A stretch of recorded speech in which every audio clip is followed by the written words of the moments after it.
We're headed through the burned out forest to check on a unique resting place, an old gold rush graveyard where people still get buried today.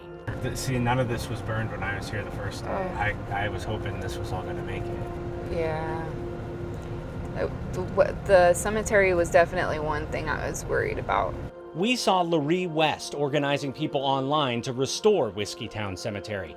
She's got an old friend buried there. Seeing all this makes me even more nervous. When we got there, we saw the flag at half staff. Turns out, these people did that. A fire crew took a moment to honor their fellow firefighters who died on day one of the Carr Fire. Seeing that and seeing them lowering it and everything, I teared up. I mean, I cried when I saw the picture. There've been a lot of tears at this place, what's been called the most wonderfully weird spot in the state in which to bury your dead. Practically anything goes at Whiskeytown Cemetery. It may not be a lot to some people, but it's a lot to us. You'll see decorations left sitting out for years. You can leave a thirsty soul a beer or several if you want. You can come out here and celebrate their birthday with them still, you know. You can bring balloons and not worry about them throwing them away right 2 seconds after you leave. There is one major problem: the names. A lot of the names of the dead burned away on homemade headstones, some made out of wood. A lot of people do it that way because it's cheaper, and they kind of just deal with what they can afford. Larry aims to find as many of those names as she can.